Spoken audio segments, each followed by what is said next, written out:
I want to tell you that moving is exhausting.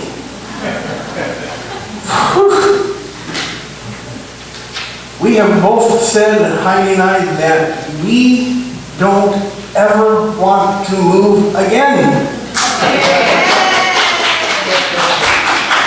I'm serious. I don't. I'm not as young as I used to be, and I'm not as young as I think I am. I realized just in the last couple of weeks that I'm now closer to being considered a senior citizen than I am to being an adolescent or a millennial. That's just where I'm at in life. I'm 8 years away, and I'm going to start punching a card and getting discounts. So I must admit that now there is actually, I guess, an eagerness to that. Maybe, I don't know, or I'm just not right in the heads, but it's exhausting, it's tiring. And I didn't realize how tired I was until we got to Minnesota on our journey across the states. And our first night there, I went to bed, didn't set an alarm for the morning. It's going to be sleep until you wake up.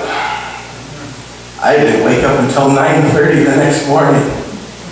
I know it was late in the morning, but it was great to be able to get that rest, to sleep in. And I can tell you that both Heidi and I are looking forward to the day when we are all unpacked and fully settled in, and we can finally get a day to moderately sleep in. And it's not completely possible, but not with the daughter that goes to school. She leaves at 7 o'clock in the morning. Boy, gee. We weren't getting up until 7 in Montana. School didn't start until after 8 o'clock. And who gets a bus at 7:07 in the morning? But they do here. You talk about finding a new normal. We're finding a whole lot of new normals to life here. And I want to tell you it's a good thing. And I knew there was something that I needed to share as a praise this morning, and my mind went blank, and now it's come back again, so that's good. Like I said, I'm getting closer to those senior times, so senior moments strike early in my life. Yes! We have to praise the Lord for a great first week of school for our kids. We shared that last week. You know, when you're the new kids that come in, you know, how's it going to be? How's it going to go? What are the teachers like? Are they going to meet new kids? Are they going to get along? Are they going to start to develop friendships? And we can say they absolutely loved it. There wasn't any hesitation to getting on the bus on Tuesday morning. So that was good. And we rejoiced in that. I'm sure that all of us have reached points in our lives where we have come to that place of complete and utter exhaustion, where the ability to even take one more step is almost painful, and you just go, I'm done, can't move forward. Perhaps today you have come and you are tired and needing rest. And you know what? Mothers are certainly a group of people who need rest. I read online this week, and since it was online, of course it's true, right? Yes, I roll my eyes. But at least I don't doubt this, because I witnessed this with my wife. It's okay, it's a good thing, hon. You don't have to go, oh no, it's a good thing now. And a mother spends approximately No, Nicole, we shouldn't be saying this. It's going to scare you. Oh, no. It's a good thing. And it's well worth the time and the investment. A mother spends approximately 3,000 hours a year in meeting and caring for the needs of their children. Oh, 3,000 hours. That's 4 months of work that they devote in the care of their children. So for those of you who are not moms, that's 4 months of leisure time that you have at your disposal. No wonder. That was great.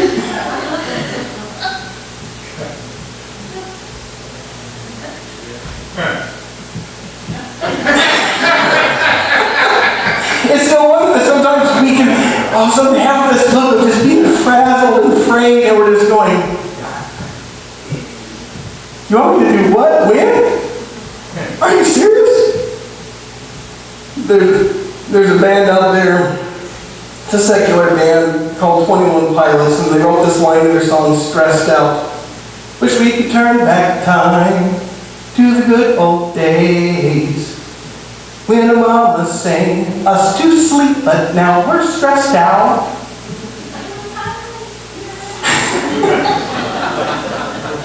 She got it. Isn't that a little truth that we wish we could turn back time to those days when we're not so stressed out? When Mom used to sing us to sleep, now we have noise machines, iPods, and fans, and CDs that put us to sleep. But regardless of whether you are a mom or not, we are all in need of rest. We all can say that we're just a little stressed out.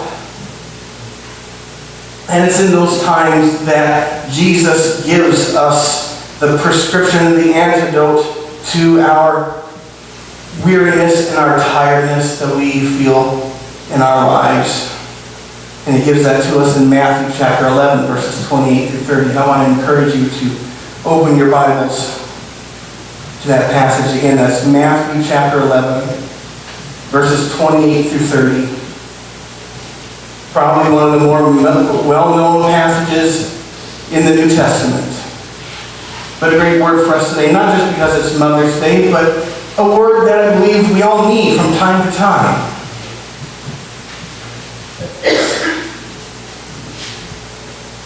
Listen to the words of Jesus.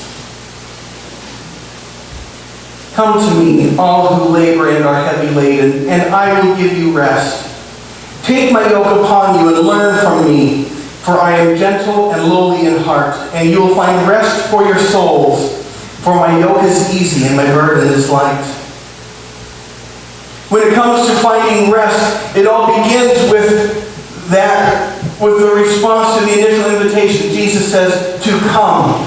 It's a call for us. It's an imperative. It's not something that, oh, come if you want to. You know, if you have a moment, why don't you come over here? You know, or if you're free and not doing anything on this particular day or time, you know, maybe you might stop by and have a cup of coffee. No, it's an imperative. He's saying, do it now, don't delay. This is something of utmost importance.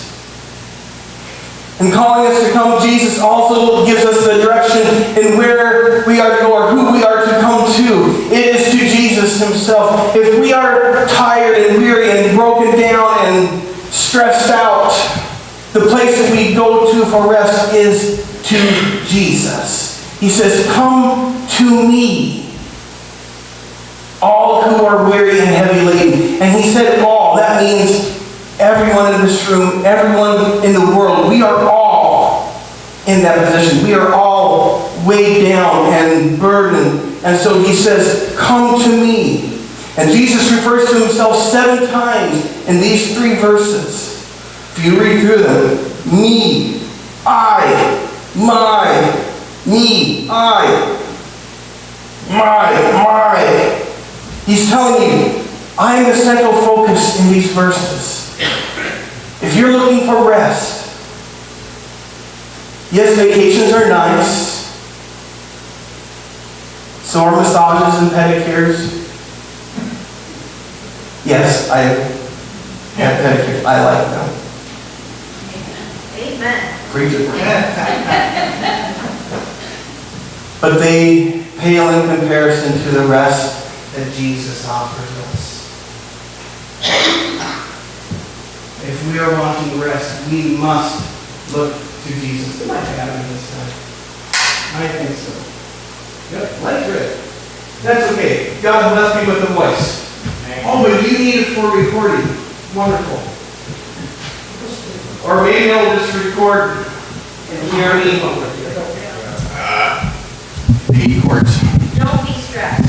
Oh no. We're not worried about this. Thanks for the encouragement.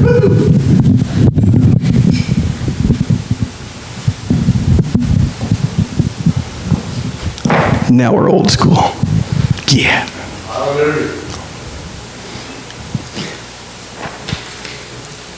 But if we're wanting rest, we must go to Jesus. And notice who Jesus calls to come to him. He says, all who are weary and heavy laden. There isn't a person alive, as I mentioned earlier, who doesn't fall into one of these two categories. It includes people who are aching, hurting, alone, under financial pressure, physical burden, emotional stress, experiencing sorrow or grief, oppressed, repressed, depressed, disillusioned, and troubled by the guilt of sin. Yes, Jesus' invitation is to everybody. He says, come to me. I see you, you're weighed down. You're carrying a load you weren't meant to carry. He said, come to me. But sadly, there are those who hear that call, who hear that invitation to come and find rest. And they either ignore the call or are defiant in their ignoring the call, or they don't want to give up the condition that they are in. They would rather stay there. Because you see, what weighs us down, that burden that Jesus is saying, I want to take this from you. Perhaps the greatest, well, not perhaps, it is the greatest burden that we carry. Yes, we can be stressed out about any number of things in life, as I just read through a list earlier.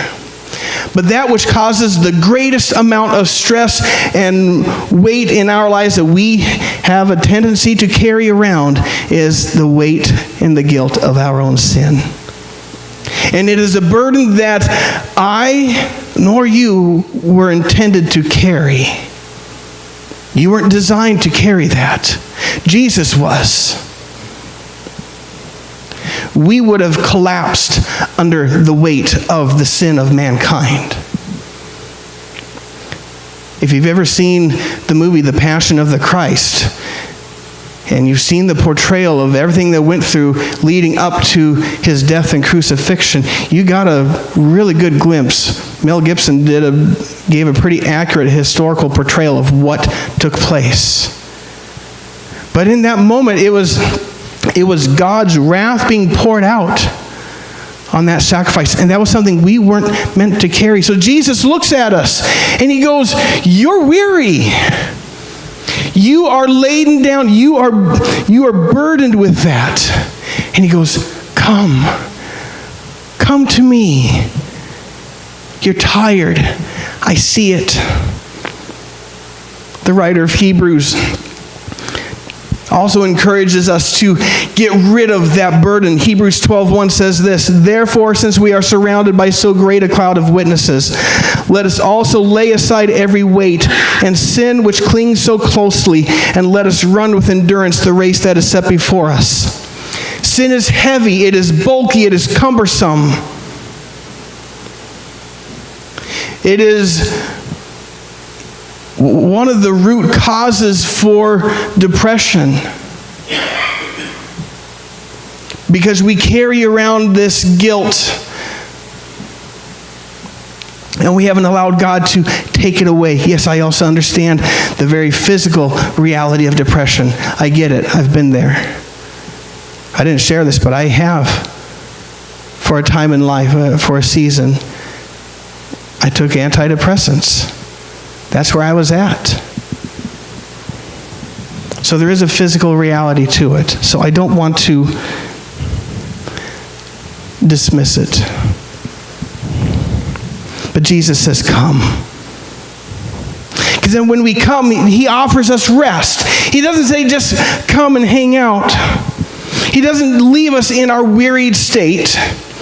He takes that burden from us so that we can find rest. This rest is a promise that we can count on. What an exchange that has taken place for us. I place my burden for his rest. Rest is a verb which means to refresh, to reinvigorate, to revitalize. It is a constant, uninterrupted, deep peace. Chances are, if you've experienced weariness in life, you have also experienced times of great refreshing and renewal from the Lord Himself. When we come to those places of complete surrender and we say, here, take this. I'm tired of carrying it around. And why I was carrying it around in the first place, I don't know. But here I give it to you. And that moment when you finally go, here,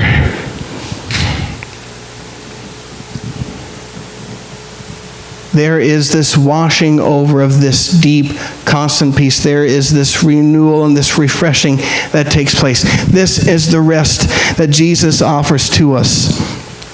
Thomas Brooks writes, in regards to, I will give you rest. Come, says Christ, and I will give you rest. I will not show you rest, nor barely tell you of rest, but I will give you rest. I am faithfulness itself and cannot lie. I will give you rest. I who have the greatest power to give it, the greatest will to give it, the greatest right to give it. Come, laden sinners, and I will give you rest. Rest is the most desirable good, the most suitable good, and to you the greatest good. Come, says Christ, that is, believe in me, and I will give you rest. I will give you peace with God and peace with conscience. I will turn your storm into an everlasting calm. I will give you such rest that the world can neither give to you nor take from you.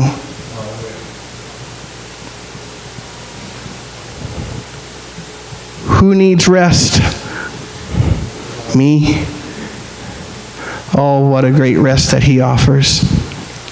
You see, the problem today is we have trouble slowing down in life.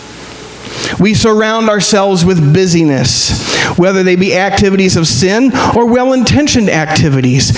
We get our plates too full. Can I say that again? We get our plates too full. We have somehow equated busyness with godliness. And to fully appreciate the rest that Jesus offers, we must come to a stop physically. Stop. Rest. Repeat. Often. Stop. Rest. Repeat. Can you say that? Turn to your neighbor and say, stop. Rest. Repeat. I have known people who would not stop in life. They were go, go, go, work, work, work. Song just flashed through my head. Next thing you know, health crisis or sin crisis resulting in a forced stop. Have you ever seen somebody who's been placed in a forced stop? Or maybe we've done it with our own children. We've placed them in a, what do we call it, parents? Time out. We either choose to stop or God puts a stop on us. And He's trying to get our attention. God, the relentless pursuer, as C.S. Lewis calls him, it's not C.S. Lewis, I'm not going to remember now. The hound of heaven. He does not tire and grow weary in the pursuit of our souls because He knows the end outcome. When we choose to ignore His call to come, He knows that on the other side is an eternity of those who are weeping and wailing and gnashing of teeth because they missed out. All of a sudden, everything that they had heard all throughout life, they now realize was true. And it's too late, and there's no turning back.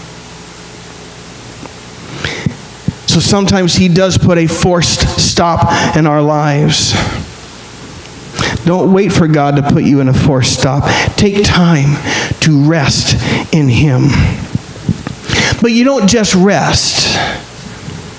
Jesus invites us to learn from Him. In order to learn from Jesus, we must couple ourselves to him. The word picture that he uses here is a yoke, as in a team of oxen that are joined together by the yoke, by the wooden piece. Now, we struggle with that. We go, well, that's work. But he's saying that it's easy. How is this easy? It's because we're partnered with the one who is stronger, who is greater, who is wiser, older, and he knows the way, so we're teamed up with him. See, a yoke was used to join them together, and usually it was done to train the younger ox because he didn't know what he was doing. He'd just go all over. But he was teamed up with one that was older, wiser, more experienced, so that he could be taught. And you know what? To teach or to learn requires an act of humility on our part. As we must take his yoke upon us, we have to give him what we've been filling our lives with, and we must take his yoke upon us and be willing to learn from him. He leads, I follow. He teaches, I learn, and I put what I learn into action. Mary exemplified that life of what it meant to learn from Jesus, to take time to sit at the feet of Jesus. You can read it in Luke chapter 10, verses 38 through 42. I'll just highlight a couple of things. Verse 39, and she, being Martha, and she had a sister called Mary who sat at the Lord's feet and listened to his teaching. And later on, as Martha's going, tell her to help me, Jesus says what? Mary has chosen that good thing. She has chosen to sit at my feet to learn. She's chosen that good portion, and it will not be taken away from her. Mary recognized her need to sit at the feet of Jesus and to learn from him. We too need to make that conscious choice, not only in that initial step of asking Jesus to be Lord and Savior of our lives and relinquishing control, but we also need to take that daily choice to sit at his feet, to learn from him, to allow him to teach. But this isn't a passive learning. I mean, Sunday mornings have, it can be challenging because we sit and we listen to someone else talk. And then we go from here. Now what do we do? Learning requires action. And this is the use of the word there. When Jesus said, learn from me, he didn't mean sit there in a chair and take notes or sit there and listen to me. He goes, learn